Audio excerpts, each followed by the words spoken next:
ओडिया घरर कृषिभित्तिक पर्व ହେଉଛି ଅକ୍ଷୟ ତୃତୀୟା। ପବିତ୍ର ଅକ୍ଷୟ ତୃତୀୟା ଅବସରରେ ଚାଷୀ ତାର ଚାଷ କାର୍ଯ୍ୟ ଅନୁକୂଳ କରିଥାଏ।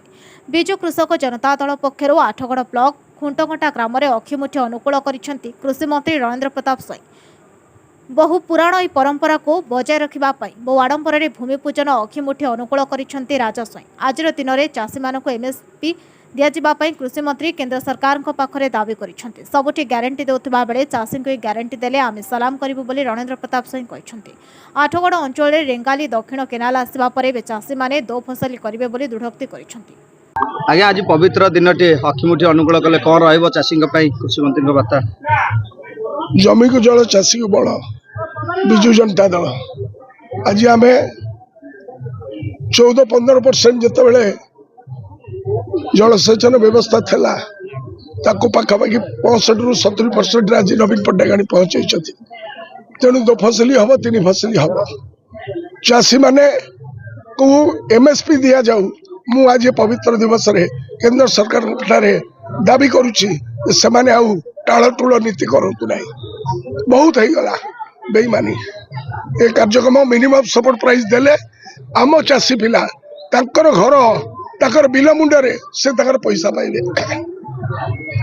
ଗ୍ୟାରେଣ୍ଟି ସବୁଆଡେ ଦଉଛନ୍ତି, ଏ ଗ୍ୟାରେଣ୍ଟିଟା ଦେଇ ଦିଅନ୍ତୁ, ଆମେ ତାକୁ ସଲାମ କରିବୁ। ସରକାରକୁ ଆସିଲେ 3100 ଟଙ୍କା ଦେବେ ବୋଲି କହିଛି। ସରକାରକୁ ସିଏ ଆସିଲେ ଦେଲେ ନାହିଁ। ବର୍ତ୍ତମାନ 2930। ଆମେ ତ ସର୍ବସମ୍ମତିକ୍ରମେ କରିଥିଲୁ 10 ବର୍ଷ ତଳୁ। କ'ଣ ଭୁଲ କରିଥିଲୁ ଆମେ? ସେମାନେ କ'ଣ ପାଇଁ ଅମୃତ ବର୍ଷରେ କହୁଥିଲେ ଦ୍ୱିଗୁଣ କରିଦେବୁ, କଲେ ନାହିଁ। ଯୁବଳା ସରକାର ସେ କାର୍ଯ୍ୟକ୍ରମ ବରଦାସ୍ତ ଆଉ ଚାଷୀ କରିବେ ନାହିଁ। ଓଡ଼ିଶା ମାଟିରେ ଜଗନ୍ନାଥଙ୍କର ସଂସ୍କୃତି, ବଳଭଦ୍ରଙ୍କର ଆଜି ଏ କାର୍ଯ୍ୟକ୍ରମ ହଳ ଲଙ୍ଗଳ, ତାକୁ ହିଁ କାର୍ଯ୍ୟକ୍ରମ କରିଛନ୍ତି ଆମ ନବୀନ ପଟ୍ଟନାୟକ।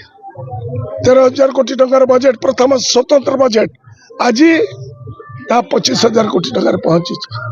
ଆମେ ଚାଷୀମାନଙ୍କୁ ଆଜି ଦେବୁ 100 ୟୁନିଟ୍ ଫ୍ରି। ତମେ ଯଦି ବୋରୱେଲ୍ କରିଛ 4 ଜଣ ମିଶିକି 4 ଜଣ 400 ୟୁନିଟ୍ ପାଇବ। ଇଏ ଚାଷୀକୁ ହାତକୁ ବଳ ଦିଆଗଲା, ଏକଥା ସେମାନେ କରିପାରିବେ? ତାଙ୍କ ମନ ଅଲଗା ଜାଗାରେ। ଶିଳ୍ପପତି ମାନଙ୍କ ପାଖରେ ଠୁଳ ହଉଛି।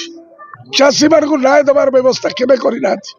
ଚାଷୀ ବଜେଟରେ 1%ରୁ କମ ଏଥର ବଢିଛି।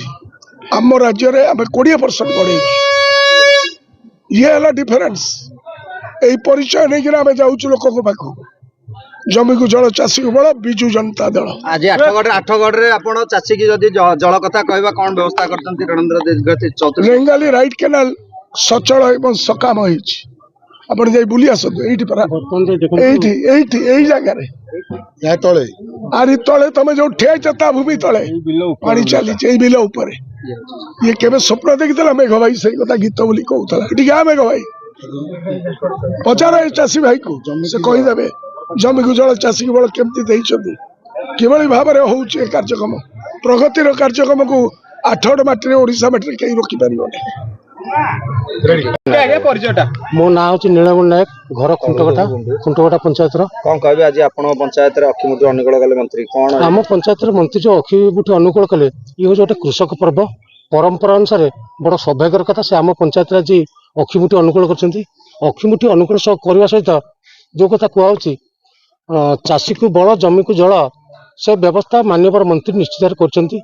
ରେଙ୍ଗାଲି ଯେଉଁ ଲୋକଙ୍କର 40 ବର୍ଷ ପୂର୍ବେ ଲୋକଙ୍କୁ ଯେଉଁ ସ୍ୱପ୍ନ ଥିଲା ରେଙ୍ଗାଲି କେନାଲରେ ପାଣି ଆସିବ ବୋଲି, ଆପଣମାନେ ଯେ ଦେଖନ୍ତୁ ଆମେ ଯେଉଁ ଜାଗାରେ ଅକ୍ଷିମୁଠି ଅନୁକୂଳ କରୁଥିଲୁ ସେଇ ବିଲର ଜଷ୍ଟ ଉପରେ ପାଇପ୍ରେ ପାଣି ଅଛି, ଯେଉଁଟାକି ଚାଷୀଙ୍କ ହାତକୁ ଗୋଟେ ବଳ ଯୋଗାଡ଼ କରିଦିଆଯାଇଛି।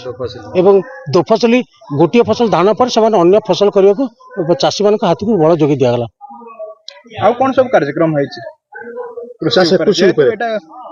କୃଷି ଉପରେ? ମାନ୍ୟବର ନବୀନ ପଟ୍ଟନାୟକ ଓଡ଼ିଶା ସରକାର ଚାଷୀମାନଙ୍କ ପାଇଁ ବିଭିନ୍ନ ପ୍ରକାର ଋଣର ବ୍ୟବସ୍ଥା କରିଛନ୍ତି।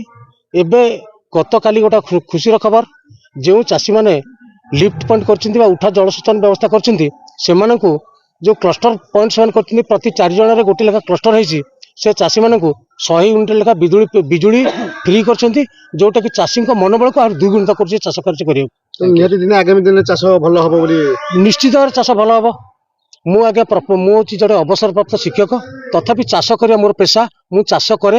ଏଇ ଯେଉଁ ପ୍ରକାର ଯୋଜନା ओडिशा सरकार करछंती या द्वारा चाषींकर बल निश्चित भाव बल हम और से उत्साहित हे आगू कमी गोटे फसल करते एवं 2 फसल 3 फसल दरकार पड़े ए जगह आम जो छिड़ाचे ए जगह चाषी मैंने भी दालुआ चाष कर निजे निजे उपकृत हो पारे। आठगड़र दिव्यदत्त रिपोर्ट नायवती टीवी।